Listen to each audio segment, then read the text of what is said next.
One common denominator with all the challenges of these families is poverty. Teachers, community advocates, experts, support workers, families are all asking, how can we work together to end poverty?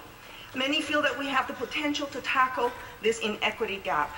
In Harlem, they have created a Harlem Children's Zone where they seek to eradicate poverty through education and place-based services. Their expectation for children there is one of success. The Harlem Children's Zone is a 100 square block area of Manhattan that acts as a network for community groups and programs to ensure that a range of support services are available to children and families, literally block by block.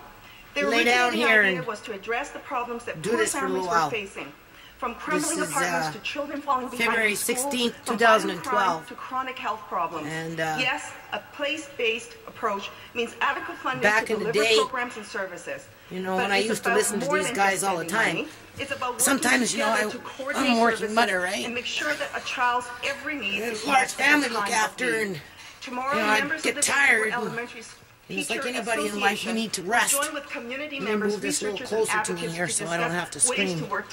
I'm laying on the couch with my, like the old days. I got this on a tripod right now.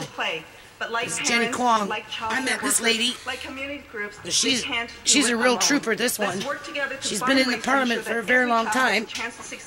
And she represents one of the poorest communities in, you know, in BC, right? Mount Pleasant, next to East Hastings, and back in the day, when Gordon Campbell came in with a landslide, elementary and high schools in Fort Nelson, which is one of my northern communities. There was only two of them NDP in 2001. It was her and Joy McPhail, and those ladies, they kept the Liberal government up for hours in debate till 6 o'clock in the morning. And my dad and I, we'd have to put toothpicks in our eyes, and we'd have to, you know, just to watch, and we'd watch it. And Liberal government, they didn't like that, so they turned around and they, you know, they gave everybody 15 minutes and said, take it or leave it. The 5 schools in School District 81 and an independent elementary school operated by the Fort Nelson First Nation, Chelo School. Maybe I need to bring this just a little closer. I don't want the camera to fall down and break. I gotta bring it closer so you can hear me. And I'm laying down, I'm resting now. I have to rest sometimes. Various community educational programs. I used to lay on the couch and I'd have the remote in my hand, and, you know, it would be on every day they were on. It didn't matter how many hours, and kids they couldn't change the channel. And they thought they could get sneaky on me, and oh, Mom's sleeping, so they try and sneak up on me and take the remote from my fingers, you know, from my hand, and I'd like, I'd wake up and I'd say, no. North, I feel incredibly proud to represent the interests of my community and my province, and I'm especially proud to support we laugh about it today. Our schools. Fort Nelson schools deserve a recognition and congratulations for their innovative and inspirational Rachel's Challenge program. I don't know if you can hear me here. I don't feel like having a rant. I feel like taking a nap and just letting all this information go into my subconscious. I think that's what I used to do. I used to fall asleep, and it used to be loud. I don't know where the remote is. Where's the remote? This thing would be blaring sometimes, and I'd be so tired I'd just fall asleep. But all the information that was going through the house in those days, it would just go into my subconscious, and I'd wake up and, you know, get back to doing whatever it was I was doing. And on some days when the wind blows in a direction motivated to work on a non-profit. I can smell the sweet smell of money. Money. Lumber, bark, sawdust, and wood chips. I don't know what money he's talking about. In 1981, there were vibrant forestry operations in most of my communities in Yale Lillooet. I worked with the Jobs Where did you put the remote? And personally intervened to save sawmills. We saved 70 jobs at Lytton Lumber, Tisha, 124 in the Aspen Warehouser deal in Merritt, and 240 jobs at J.S. Jones. IPG will tell you what is on each channel right now moving here. and what is coming up next. You can even look ahead to see salvage operations. Between 91 and 2001, an additional 300 so yeah, forestry jobs. I'd lay there and it would be like this.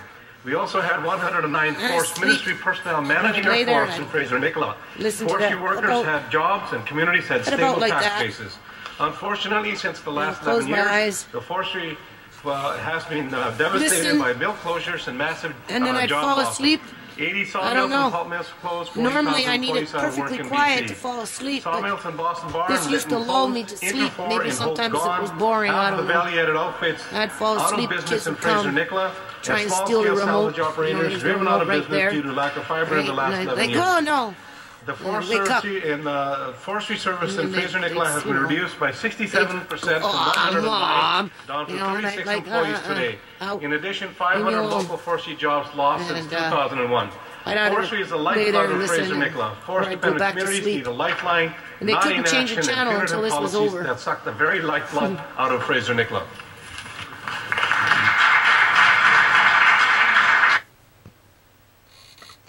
Thank you, Mr. Speaker.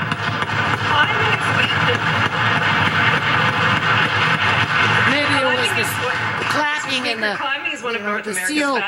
Yeah, my dad calls this kangaroo court now. For the 2020 Olympics. Since they changed the rules of the debate, climbing facility has just the way they've been ramming home. This newly expanded climbing gym also highlights when they were ramming home all their legislation and landslide this, landslide that, didn't matter what was going on, debates got cut off, and my dad ended up calling it a kangaroo court. So, climbing teams, as well as climbing therapy and adaptive recreation programs. That's not my words, although I tend to agree, because, 99 it was better under the NDP. Like I said, when Gordon Campbell came in, Joy McPhail and Jenny Kwong, they kept those guys hopping for a year. Their eyeballs would be falling out by the time they got to go to bed, because, those two ladies, there were only two NDP in a whole house of liberals, and it was a charade too, because the leader for the NDP at that time, he kind of got set up, and he was scandalized by the media, so that everybody got, we got a corrupt government, we got to get rid of the NDP leader, let's bring in the liberals. So it was all staged. In my opinion, it was all staged, because all it did was open up the door for Republican politics to cross over quite easily into America, bring your American politics into BC under the liberal freaking camouflage, like those chameleons, Because soon after that, Bill Clinton showed up with his envelope, making his $200,000 for some speech, to bring in welfare reform. And then from there, it was just cutback after cutback. Unions got cutbacks. People lost their pensions, People have been working for 20 years. If they didn't make the 21-year mark, they didn't get their pension because they got downgraded. 100 years ago, they were told they weren't important anymore.